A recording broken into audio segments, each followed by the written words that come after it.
Welcome to the exciting rebirth of Superstar, featuring choose your membership rate as low as just $3 a month. At Superstar, you get expanded, exclusive videoscopes each and every week, unlimited access to special horoscopes, class passes for Synchronicity University, consultations with me, and so much more. All of this in the Superstar space. I look forward to meeting you there.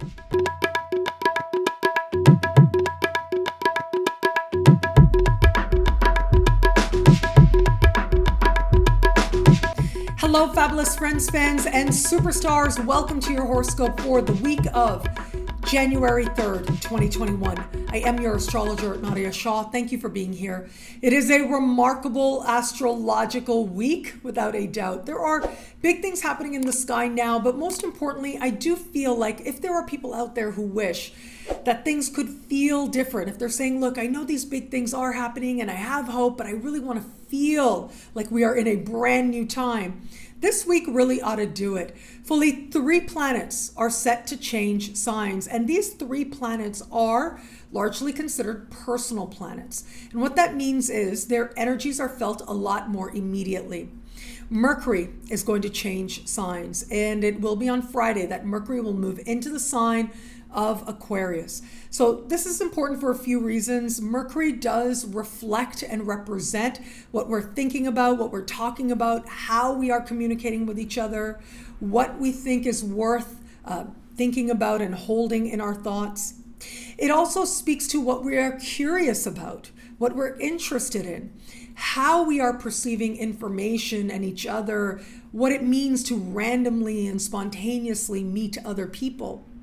All of that is covered by Mercury. And so with Mercury having to do with thought processes, when it is that Mercury changes signs, what we are interested in and what we're talking about as a collective changes as well. Our minds change in some way. It is also going to be Venus that changes signs, and Venus is going to move into the sign of Capricorn, out of the energy of Sagittarius. Venus in Sagittarius can be very hopeful, very optimistic, very expansive. But once she goes to Capricorn, she becomes more focused, more goal-oriented. Now, it is here in the sign of Capricorn where Venus is invited to consider long-term, and the word I'm looking for is delayed gratification. Because Venus is about being in the moment, enjoying the moment, the earthly pleasure of being alive, of the 5 senses. But it is in Capricorn that she is invited to focus those desires, those energies on a larger picture, a larger pleasure, a larger joy than just the immediacy of what would delight the 5 senses. And then we have Mars. Mars is moving into the sign of Taurus. Now, this is monumental for a few reasons, as you can imagine. And if you've been watching me for a little while, you know I've been talking about Mars retrograde season. We have had Mars moving through the sign of Aries for an unusually long time, about 7 months. Now, this energy defined much of 2020 for a whole lot of us out there, as Mars went forward, went retro, went forward. And while in retro and forward in retrograde season, made difficult connections with big power players like Saturn, like Jupiter, like Pluto. Well, now here comes Mars stepping into a brand new sign on Wednesday. And this is, on the one hand, going to invite us to change focus. Wherever it is that Mars goes, we feel the need to pour energy in that particular direction. In the sign of Aries, it's very much about adrenaline. It's about the fight. It's about the spirit and the fighting spirit at that. What's worth fighting for? What isn't? What do you really want? What do you really feel? What is your truth? What lights you up? What sparks joy in you? It would have been a greater focus for us. But now as Mars steps into Taurus, the energy becomes a whole lot more methodical on the one hand, but also focused on what is actually being produced. This is an earth sign, and it has to do with manifesting. It's not enough to just be riled up on adrenaline, but rather there has to be an end goal in mind to how it is that we use our energy. So the energy of Mars in Taurus becomes a whole lot more embodied. But I think more importantly, with Mars having to do with instinct and survival instinct and what riles us up and what helps us to feel alive, well, chances are a lot of us may be very surprised at what it was that felt like it got us very excited not too long ago. Now, not so much. Now we're focused on a bigger picture or a different picture at that. And so with these larger cycles having played out and continuing to play out in the sign of Aquarius, and now these cycles that maybe aren't necessarily larger, right? They're a lot more immediate. You put this together and it isn't just about what we know and what we feel and what we hope and what is starting to come together. It becomes a whole lot more immediate. We're thinking differently, we're acting differently, we're responding differently. Our desires change when personal planets change. So let's talk about what's happening this week with Mercury. At the very beginning of the week, while Mercury is still in the sign of Capricorn, we'll connect with Pluto in the sky. Now, this is a very intense vibration, but it does represent something real, something true.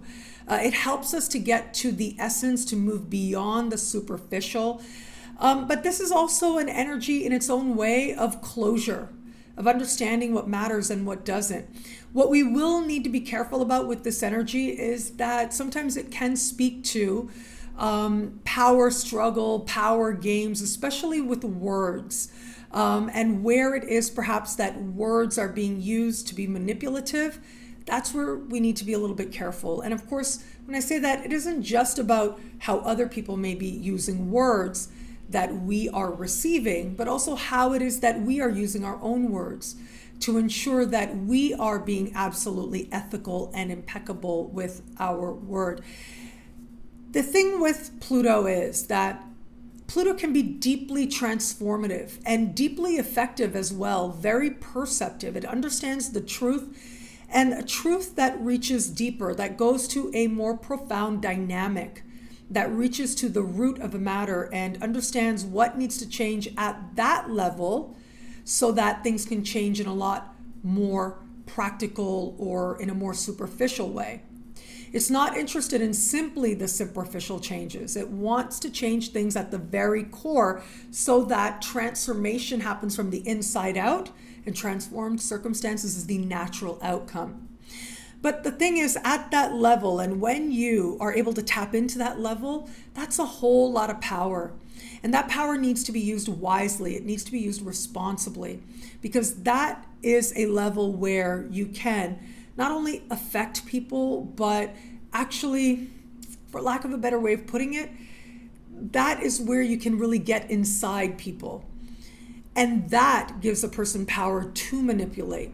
So it becomes that much more important to ensure that if we are the ones who are wanting to create meaningful transformation, that it isn't out of a place of ego or power or thinking that that would make us powerful, but rather because there is a genuine desire there for meaningful transformation that ultimately does align with greater love and greater wisdom. What is done from the intention of love and wisdom can have a very different outcome than that which is done from a place of the false ego, the part of us that wants to feel powerful because maybe on some level we don't feel powerful, or maybe at some time we didn't feel very powerful. I would also add with this, if you know that you have people in your life who maybe operate at a lower vibration, I'm sorry to say, of course, we want to be loving and giving and accepting of all of humanity. But sometimes we don't always have choice over whom it is in our lives. This is Capricorn. The energy of Capricorn has to do with the elders in our life. It has to do with bosses and people in positions of authority.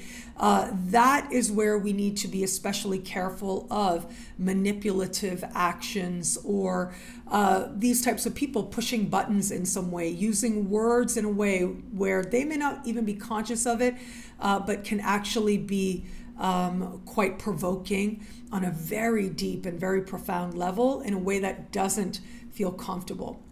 So these are some things to watch out for as we begin the week. But as we navigate further, it is going to be on Friday that Mercury will officially change signs. And as Mercury changes signs and moves into the sign of Aquarius, Mercury is going to spend a little bit longer in this sign than usual. Now, normally Mercury would spend about 3 or 4 weeks per sign per year. But of course, Mercury doesn't necessarily do that because Mercury goes retrograde quite frequently, 3 or 4 times a year. And so that timeline can get turned on its head significantly. In this time frame, as Mercury steps into the sign of Aquarius, is going to be in the sign of Aquarius right to the 15th of March. So that is an unusually long time, or at least a somewhat unusually long time for Mercury to remain in a single sign. And while Mercury is navigating this sign, one of the main upcoming characteristics is going to be activations of Jupiter and so much more. And of course, I'll be here to talk about it every step of the way, because we're not quite in shadow yet. Next week, Mercury goes into shadow. Next week, Mercury is going to connect with Jupiter. And that is going to allow healing, fortunate energy to rush in. But before we get there, we may have to deal with energies that are a little bit more challenging. And here's what I'm seeing. As Mercury steps into a brand new sign, we'll very quickly reach out and connect with Mars. Mars at this point, newly in the sign of Taurus. And will connect in a type of conversation that astrologers call a square. This is a conversation of tension. It brings with it incredible motivation, but that motivation arises out of frustration. And so the sign of Aquarius is about being your unique self, being free, being you, feeling as if you're able to engage the world and be yourself on your own terms, and so much more. This is the energy of the rebel, but also the modern mystic at times. This is the energy that has to do with the rugged individualist, but also someone deeply interested in humanitarianism. So it is a sign with a very strong duality to it, but one of the guiding principles is the right to be you, whomever it is that is.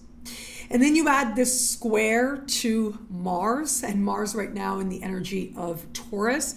Taurus, the bull at that. And you can see how this represents a moment where we might feel that our own individuality is challenged in some way, where we might be asking ourselves deeper questions about what it is to be our unique selves and what it is to actually live it. How motivated are we to transform some truth we know about whom it is we are and transform it into something more embodied and more practical and not just a concept. So this energy could play out in very personal terms. It may be that there are people out there who want to take their unique vision and are very motivated to transform that into something that they can make money at, that they can align with their prosperity. But this can also be energy that represents having moments that awaken our inner rebel, whether or not that inner rebel is aligned with higher principles of personal truth. One of my former mentors many years ago used to say to me, Buddha was a Taurus. And we don't know exactly when the Buddha was born. We know that he was born on the 4th day of the 4th month of the Chinese calendar. But the Chinese calendar is a lunar calendar, so it's cyclical. It's not that every year at the same date you're going to get the same day. And so most accounts do comfortably make him a Taurus. Some accounts, depending on the year that he was born or is attributed to have been born, will make him a late Aries as well. But because we don't have the exact year, that's why the birth date can vary wildly. But when you look at the teachings of the Buddha, he talks about the power of the 5 senses. He talks about the power of the understanding that it truly is the embodiment of the soul in the human experience that ultimately allows us to transcend it.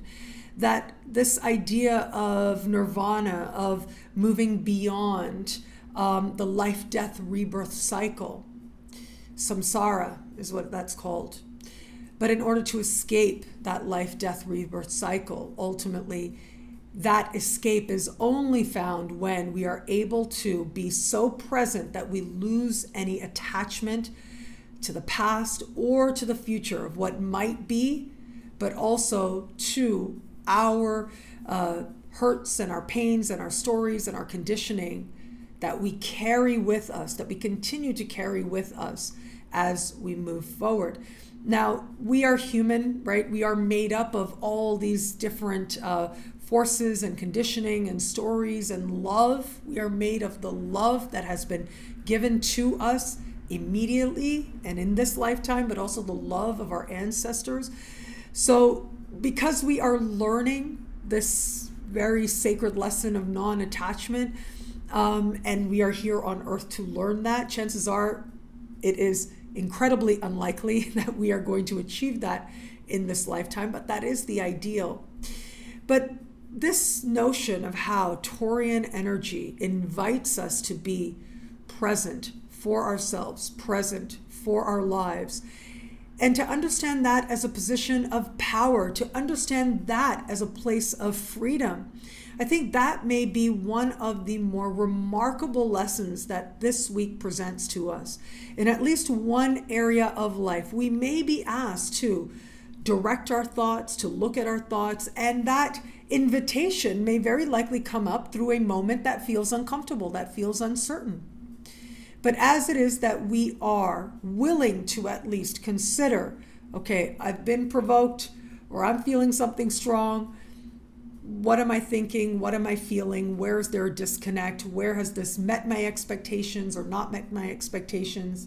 How can I now use this moment to instead direct thoughts, sure, in service of the intention to be in the moment, but ultimately the thoughts are to direct the energy, to direct the emotion.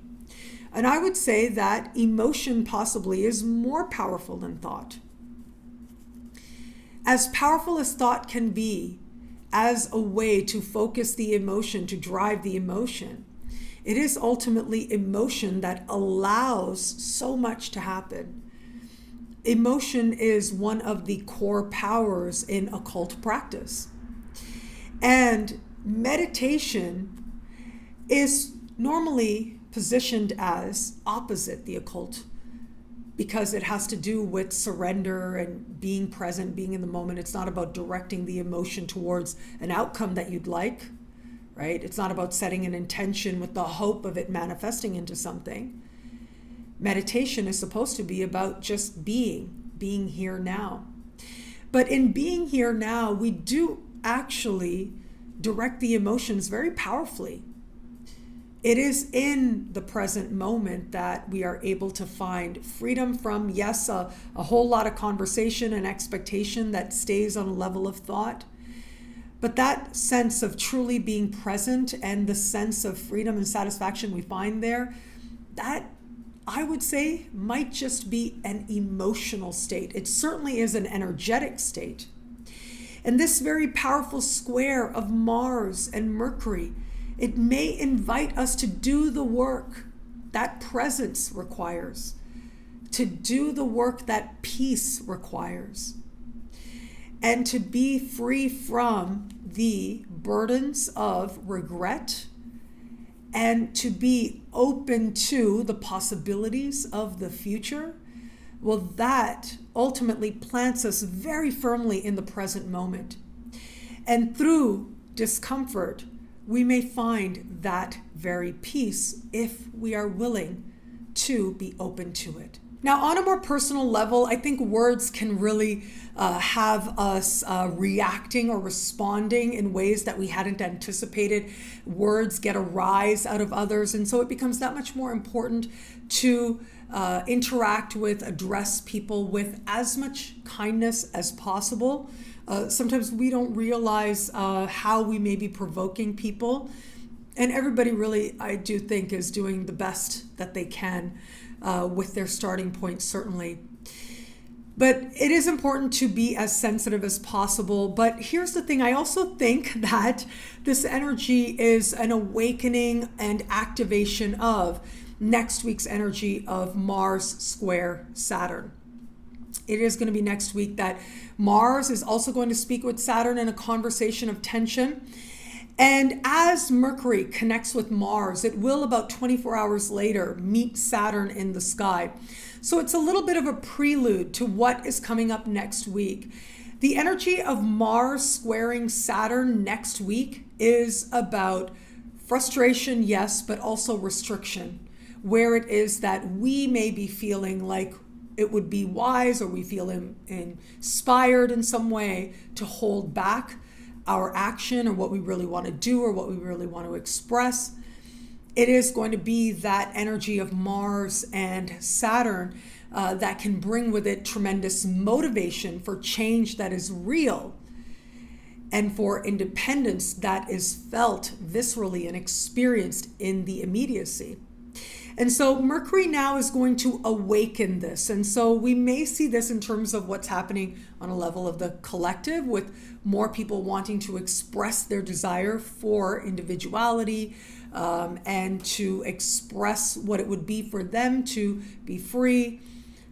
At the same time, though, the energy of Mercury and Saturn meeting at the very end of this week, that does suggest that there is going to be a little bit of a reality check moment, that perhaps what it is that we may immediately respond to, like for example, some news in the media may provoke a very strong immediate reaction, and then we may be asked to look at things in a more measured way or a more complete way. Regardless though, as we all know, change is very much in the air, and this is where the conversations, the news stories, the sparks do start that ultimately can lend themselves to honest evaluation and change with an eye towards what is going to make the biggest difference. Now let's talk about Venus, because on Friday she's going to move into the sign of Capricorn, and then 24 hours later she's going to connect with Mars, and this is a conversation of supreme harmony, the type of conversation that astrologers call a trine. And I am especially encouraged when I look at this energy because, first of all, just on a very immediate sense, this is very romantic. It is passionate. It is energy of the two traditionally called cosmic lovers, mythologically speaking. These two planets speaking together so harmoniously, well, it tends to make creativity and love and connections that much easier. It tends to bring with it a spirit of joy and, yes, a more committed, more passionate sense with it as well. But the other part of this is that both of these energies are in Earth now, with Mars having to do with what is embodied on a physical level, with Venus being in Capricorn having to do with the bigger picture, the long-term goals. And I think that in this way, many of us are going to be inspired to direct this energy to a way that we believe is going to be useful. Now, that may be in terms of relationships, of course, because in relationships, this energy can ask us to look at what someone is actually showing us and to find peace with that. So as Maya Angelou very famously said, when people show you who they are, believe them. Well, in Earth, it is about you being shown in very real ways and very practical ways. And from there, you get to make a choice. You get to make a decision as to the best course forward for you. But this is also about what we are actually living, what we are actually experiencing. And these two planets speaking in supreme harmony, well, it is joyous, it is fun, it is energized. And this does suggest that a whole lot of us are going to be thinking about what needs to change in a more practical way so that we can align with a life that feels more rewarding to us personally. And this includes in relationships as well. Where is it that what we are seeing does inspire us, does open us to greater love? And what is it that, as we experience with others, adds happiness to our lives? These are going to be some guided questions, but there is a sense now of wanting tangible proof, not just an idea, not just what we hope, not just what we think should be, which is very powerful. And yet, when you actually see what is And when that's good, it is that much more meaningful and that much more powerful. With the sign of Taurus having to do with what's happening on the financial front, and with the sign of Capricorn having to do with our larger goals, there may be love for the journey, the bigger picture, the legacy that we're creating, and inspiration to align our finances with that sense of love for the bigger vision. I think that this is only going to be affirmed by the fact that simultaneously with these difficult energies of Mars and Mercury is that we are also going to have the Sun speaking in harmony with Neptune. Now, the type of conversation here is what astrologers call a sextile. And this is harmonious, but it is harmony that we have to create, that we have to reach. It's like we identify that there's more that we could be doing so that we can improve our circumstances. And normally what makes us feel like we need to improve our circumstances is things don't feel easy or ideal. But as we're able to identify that there are things we can do, as we do them, we can improve things dramatically. And so some would say that the sextile might just be more fortunate than the trine. The trine is what we're going to have with Venus and Mars. Because the sextile ultimately invites us to put in the time to do the work and to reap the reward, in some ways we have a lot more control where it comes to the sextile.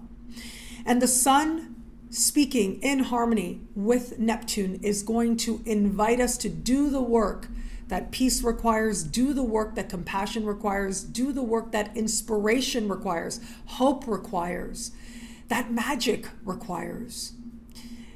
And what could be more magical than choosing to live completely in this moment? Because it is ultimately in the moment that magic and mystery and mysticism can actually take place. And it is this very moment of magic, of mysticism, that may very likely be the saving grace to us now, if we will take action in support of it. What I love about this week for us, well, look, there's a lot here. It's a very active astrological week, but I am very encouraged by the fact that we are moving further and further into a sense of clarity, into a sense of alignment, into a sense of change, of transformation, of knowing that we are now embarking on a new journey. It is a brand new year. And I know that there may still be some people out of habit who might still be saying 2020, right? Like when you say the date, you accidentally say the previous year. But I don't think that's as likely this year as others, simply because a lot of people are really glad that the year is now a brand new one. And yet where it is that we need to feel that it is a brand new year viscerally, in terms of the way that we're thinking, the manner of thought, in terms of where our hearts are, how we are feeling. It may very well be this week that lets us know that the tide is turning, that things have changed, that we are different, that we are now ready to align with something that feels more like love and wisdom as well. Well, thank you so much for watching. What do you love about this week? Let me know in the comments below. I love reading you guys, and to prove it to you, here are some of my recent favorite comments. Thank you so much to everybody who does comment, who shares, who subscribes, who thumbs up, who likes, who lets other people know. I truly do appreciate each and every one of you. Thank you. And of course, if you would like to know and you would like to check out the all new, revamped, rebirthed Superstar, now you can get Superstar for as low as just $3 a month. $3 a month gets you instant access to all of the weekly horoscopes that I put out for each and every sign. So that's 12 horoscopes for the week, for a whole month. And with these weekly horoscopes, you get to really explore what all this stuff says to you and for your signs. There are additional tiers that give you additional bonuses, like unlimited access to all the special horoscopes, like the year ahead special horoscope, which is now up, the Jupiter special horoscope, the Saturn special horoscope, and so much more. So you can learn all about that in the Superstar space, class passes, consultations, so much more. all of that at NadiyaShahSuperstars.com. I just want to thank everybody who has joined. It means so much to me. Of course, every one of my friends and fans, all of you do mean so very much to me. You watching is such an incredible privilege that I have. It is Superstar that in many ways does support my work, and it is something that I am just so very grateful resonates with so many of you. And the fact that I can now offer it at such a low rate, and to have it resonate with even more of you, all of that, it just means so much to me. So thank you. Thank you for your trust in my interpretation of the sky, but also for joining me in the Superstar space, and also joining me here on YouTube. Thank you. Synchronicity University is in full effect. Classes are starting this week. I can't believe it. I'm so happy. I'm so excited. I know I love spending time with all participants of Synchronicity University. Whether you join us live, whether you download afterwards, whether you catch the replay, each and every one of you is very welcome to join us at synchronicityuniversity.com. And so we do have Choose Your Tuition Rate continuing to be on for Michael Barwick's course. So Michael Barwick is teaching Celestial Superpowers, a special 5-week series on fixed stars in the astrology chart. He's going to go through like 28 fixed stars, so you really get an understanding of the main big ones and how to tap into their power in the natal chart. And he was kind enough to let us extend the Choose Your Tuition Rate right to the end of January. So if you would like to join Michael Barwick, he was such a huge favorite, so popular with students of Synchronicity University. I know that I and you are going to learn so much joining Michael Barwick live starting in February, and Choose Your Tuition Rate continues on right now and through to the end of January. So click on the link in the description below to learn more about all the exciting fixed stars, because there's a lot of them that we are going to be looking at as we explore fixed stars over a 5-week period with Michael Barwick for the unheard of low price of just $5 a class, which really, for a class on fixed stars, I have not seen anything like this anywhere, and especially at that rate. And so I hope that you'll join us. I know that I'll be there, and I'm looking forward to it. And I look forward to seeing you in class at synchronicityuniversity.com. My own classes are starting this coming week as well with the winter 2021 Synchronicity University session. So this is going to be really exciting. I'm looking forward to hanging out with you guys again on Saturday afternoons. I know how much you guys add to my Saturdays, that's for sure. But what we have done over the last 2 years was we went through 2 classes per planet, one at a time. Now we're going to start doing that for houses this year and next year as well. And so we're starting with the second house. I've done classes on the ascendant already, which covered the first house, but second house has to do with money you earn, money you spend, self-esteem, self-worth, and so much more. So we're really going to explore the significance of the second house, but more importantly, because I know with all this Taurian energy happening this year, a lot of people are going to be wanting to empower themselves financially. They're going to want to figure out ways to align something authentic within, something that feels like a higher calling, with their financial prosperity, or at the very least, financial well-being. And so that's part of the motivation behind 2 classes we're going to have as part of the winter session on the second house. So the first class looks at the sign on the cusp of the second house, like understanding the whole second house and then the sign on the cusp. And then the second class is going to look at planets in the second house, as well as ruling planets of the second house, where they are in the chart, what that says, how you can be more informed of how to tap into the power of that second house. So I hope that you'll join me for that. We'll have our first class on the 8th house, money, power, respect, because a different type of money, money that you access through shared resources, financial institutions, is the 8th house. But the 8th house has so many layers to it. It's such a powerful place. And so many astrologers I've seen, tarot readers, they have very strong 8th house placements, because there's a desire to know the truth and what's really going on when we have the 8th house activated. So I'm looking to exploring the first class on the 8th house with you. And then we're going to have one class on Ceres, the first class on Ceres through the signs and houses, looking at the asteroid series, because Ceres is going to be very important this year of 2021.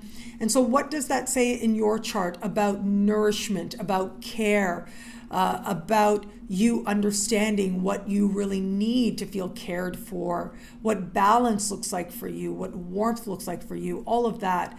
And we're going to cover that and so much more. And then finally, we're going to have a class on astrology of the chakras. So astrology and its connection to the chakras, we're going to explore that together. And I think that's going to be a lot of fun as well. So for links to my classes, you can get them now individually, and links are in the description below. And finally, speaker series. Can you believe it? The speaker series is in effect. The speaker series is starting this week, and we will start with the lovely, amazing Alex Trenoweth.